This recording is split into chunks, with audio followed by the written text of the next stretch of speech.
बहुत पुरानी बात है। एक राज्य में एक बहुत ही अच्छा राजा हुआ करता था। राजा की एक बेटी थी, राजकुमारी ऋषिका। ऋषिका बहुत बुद्धिमान और सुंदर थी। दूर दूर के राज्यों में सब उसके बारे में जानते थे। एक दिन अचानक जंगल में शिकार करते वक्त राजा का देहांत हो गया। राजा का छोटा भाई अब नया राजा बन गया। नया राजा बहुत ही बेईमान था और अपने फायदे के लिए वो ऋषिका की शादी पड़ोस के एक दूसरे बेईमान राजा से करवा देना चाहता था। दूर दूर से राजकुमार आया करते थे राजकुमारी ऋषिका से शादी करने।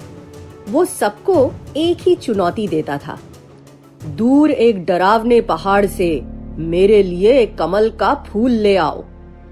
सारे राजकुमार कोशिश करते, पर उस डरावने पहाड़ से कोई वापस लौटकर नहीं आया था। ऋषिका को बहुत दुख होता, पर वो क्या करे। जब भी उसे अपने पिता की ज्यादा याद आती, वो जंगल में चली जाती। जंगल में एक बहुत बड़ा छायादार पेड़ था। ऋषिका को उस पेड़ की छांव में बैठकर ही सबसे आराम मिलता। एक दिन राजा ने कहा, ऋषिका, पड़ोस के राजा आज हमारे महल में आएंगे। इसी राजा से मैंने तुम्हारी शादी पक्की कर रखी है। तुम उससे मिलने के लिए तैयार रहना। ऋषिका को बहुत गुस्सा आया। वो किसी हालत में इस पड़ोस के राजा से शादी करने को तैयार नहीं थी। ऋषिका वापस जंगल की तरफ गई। राजा ने अपने सिपाहियों को भी भेजा उसे ढूंढने के लिए, पर उस बड़े से पेड़ के डालों ने ऋषिका को पूरी तरह से छुपा लिया। सिपाहियों के जाने के बाद ऋषिका बोली, पेड़, इस दुनिया में सिर्फ तुम्हारे ही पास मुझे सुकून मिलता है। काश मैं किसी ऐसे इंसान से मिल पाती जो तुम्हारी ही तरह अच्छा हो। अगले दिन हमेशा की तरह राजा के पास एक नया राजकुमार आया। राजकुमार दिखने में तो सुंदर था ही, उसका स्वभाव भी बहुत अच्छा था। राजकुमार ने राजा से कहा, महाराज, मैं कलब राज्य का राजकुमार तुषार हूँ। मैं राजकुमारी ऋषिका से शादी करना चाहता हूँ। ऋषिका भी दरबार में थी। उसे राजकुमार तुषार बहुत पसंद आया। राजा ने तुषार को भी उसी डरावने पहाड़ के रास्ते भेजा। ऋषिका से अब ये सहा नहीं जा रहा था।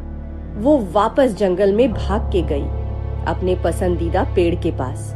पर ये क्या, उसका पेड़ गायब था। ऋषिका खाली हाथ महल लौट आई। इधर राजकुमार तुषार सबको हैरान करके डरावने पहाड़ से वो कमल लेकर लौट आया।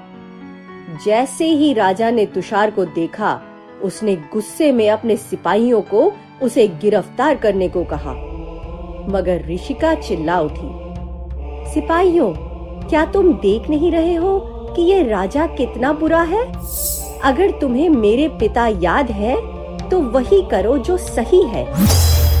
सिपाही रुक गए और फिर कुछ ही पल में वो राजा की तरफ बढ़े और उस पे ही हथकड़ियां डाल दी। तुषार और ऋषिका की अब शादी होने वाली थी। सारा महल खुशी से भरा हुआ था। तभी तुषार ने फुसफुसाते हुए ऋषिका से कहा, ऋषिका, तुम जानती हो कि वो पेड़ जंगल से क्यों गायब हुआ? ऋषिका हैरान हो गई, तुम्हें उस पेड़ के बारे में कैसे पता?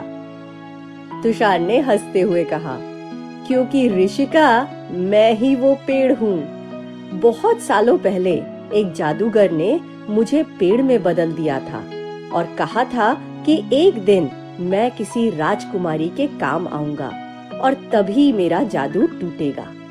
तुम्हें सिपाहियों से छुपाने की वजह से उसका जादू टूट गया और अब हम हमेशा के लिए खुशी खुशी रह सकेंगे।